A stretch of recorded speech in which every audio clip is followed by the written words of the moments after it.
దువ్వాడ శ్రీనివాస్ గారు, ఆయన కూడా మనతోటి జాయిన్ అయ్యారు. వైఎస్ఆర్ కాంగ్రెస్ పార్టీ సీనియర్ నాయకులు, ప్రస్తుతం ఎమ్మెల్సీ.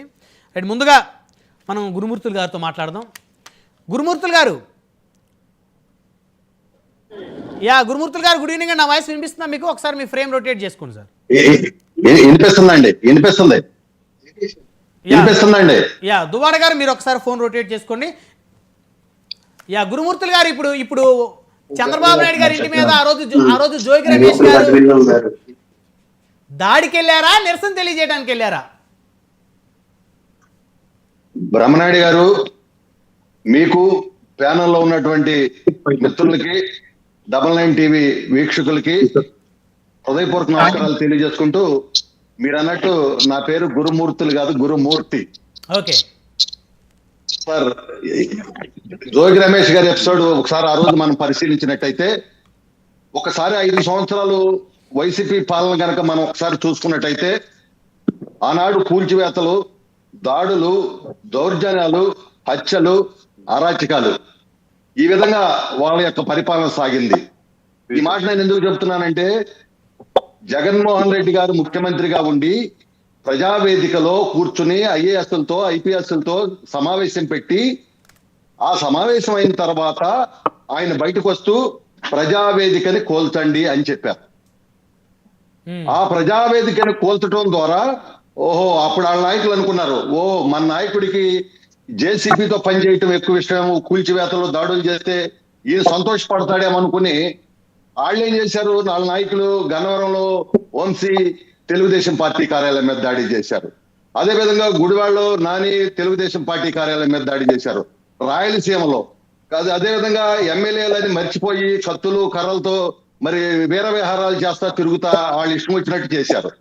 ఇది చూసినటువంటి జోగి రమేష్ ఎవరైతే ఉన్నారో, కార్యాలయం దాడి కంటే కన్నా చంద్రబాబు నాయుడు గారి ఇంటి మీద దాడి చేస్తే మనకి మంచి మార్కులు వేస్తాడు మన జగన్మోహన్ రెడ్డి గారు అని చెప్పి ఆయన ఆ రోజున మరి వందలాది మందిని గంజాయిని బ్యాచ్ వేసుకుని చంద్రబాబు నాయుడు గారి ఇంటి మీదకి దాడికి వచ్చారు. ఇవాళేదో సన్నాయి నొక్కులు నొక్కుతూ, మేకపోతే గాంభీర్యం ప్రదర్శిస్తూ, నేనేదో నిరసన తెలియజేయడానికి ఎవరి మీద నిరసన తెలియజేస్తా, ఎందుకు నిరసన తెలియజేస్తా? నువ్వు అధికార పార్టీలో ఉండి నువ్వు దాడి చేయడానికి వచ్చి ఆ రోజున అక్కడ ఉన్నటువంటి తెలుగుదేశం కార్యకర్తల్ని కొట్టిని వెళ్తే అది నిరసన తెలియజేయడానికి వచ్చినట్లా? ఇది చూసినటువంటి జగన్మోహన్ రెడ్డి గారు సూపర్, చంద్రబాబు నాయుడు గారి ఇంటి మీద దాడికి వెళ్ళాడు మన జోగి రమేష్, కాబట్టి ఇతనికి బహుమానంగా మంత్రికి ఇవ్వాలని చెప్పి మంత్రి పదవి ఇవ్వటం జరిగింది. అంటే చంద్రబాబు గారు ఇంటి మీదకి దాడికి వెళ్తే మంత్రి పదవి ఇచ్చారంటారు. అంతే కదా, అదే కదా దాని అర్థం. సమాజానికి ఏం అర్థం ఇచ్చింది, వీళ్ళు ఏం మెసేజ్ చెప్పారు, అదే కదండి. మరి ఆ రోజు దాడికి వెళ్ళిన తర్వాతే కదా అతను మంత్రి అయ్యింది. అవును, ఆ విధంగా చేశారు. అంతేగాని ఆయన నిరసన తెలియజేయడానికి అంతమంది ఎందుకండి? 10 మంది వచ్చి మరి మాకు ఇదేం చెప్పాలి కదా. అయినా నువ్వు ప్రతిపక్ష నేత, జడ్ కేటగిరీ ఉన్నటువంటి వ్యక్తి మీద మరి కార్లు వేసుకుని ఆ విధంగా దాడులు చేస్తా ఉంటే పక్కనే ఉన్నటువంటి ఏదైతే డీజీపీ ఆఫీస్ ఉందో ఎలా చూస్తా ఊరుకుంటారండి? ఎలా ఊరుకుంటారండి? ఇవాళ జాతీయ తెలుగుదేశం పార్టీ కార్యాలయం మీద దాడి చేస్తా ఉంటే డీజీపీ కార్యాలయం మా కోతవేటి దూరంలో ఉంటది. అంటే ఏంటండి, ఆ రోజున పోలీసులు కూడా వాళ్ళకి కావాల్సిన విధంగా వాళ్ళు దాడులు చేస్తా ఉంటే సహకరించారు. అంటే ఇవాళ ఏదో చెబుతా ఉన్నారు, రేపు మేము వస్తే మరి ఏదో చేస్తామని చెబుతున్నారు. అంటే గత 5 సంవత్సరాలు ఎస్సీ బీసీ మైనారిటీ వర్గాలను 500 మందిని వచ్చారు, వేలాది మంది మీద దాడులు చేశారు, అక్రమ కేసులు పెట్టించారు, జైలుకి పంపించారు.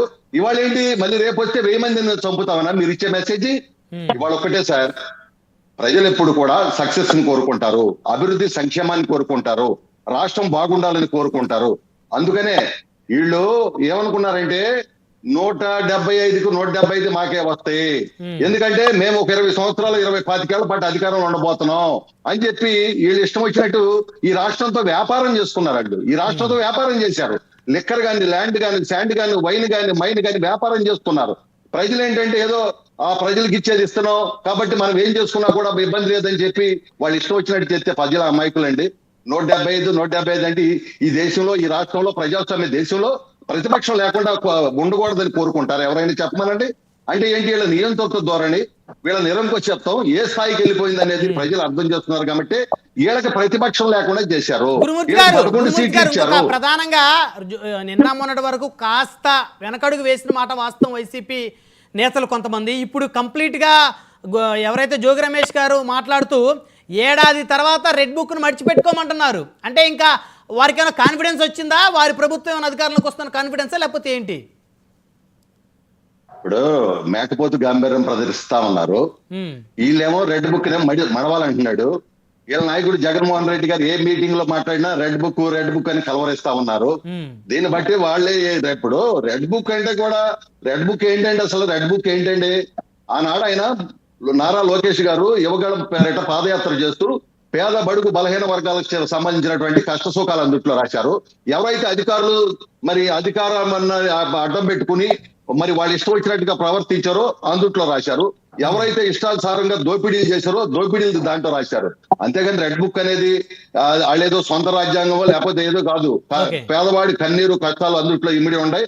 ఇవాళ ఒకటే, రెడ్ బుక్ అంటే భయపడుతున్నారు లేదనేది వాళ్ళ మాటలోనే, వాళ్ళ నాయకుడి మాటలోనే వాళ్లే చెప్పారు. ఇవాళ ఏదో జోగి రమేష్ గారు మేకపోతు గాంభీర్యం ప్రదర్శించినంత మాత్రాన ఎక్కడ కూడా ఎవరికి అయ్యేది లేదు, సచ్చేది లేదు. ఎందుకంటే భయం ఉందంటారు వైసీపీ నాయకులకి. ఏమండి, రెడ్ బుక్ అంటే వారికి భయం ఉందంటారు. వాళ్ళ మాటలోనే తెలుస్తుంది కదా, వాళ్ళు పదే పదే ఎందుకు మాట్లాడుతున్నారు భయం లేకపోతే. ఇప్పుడు రెడ్ బుక్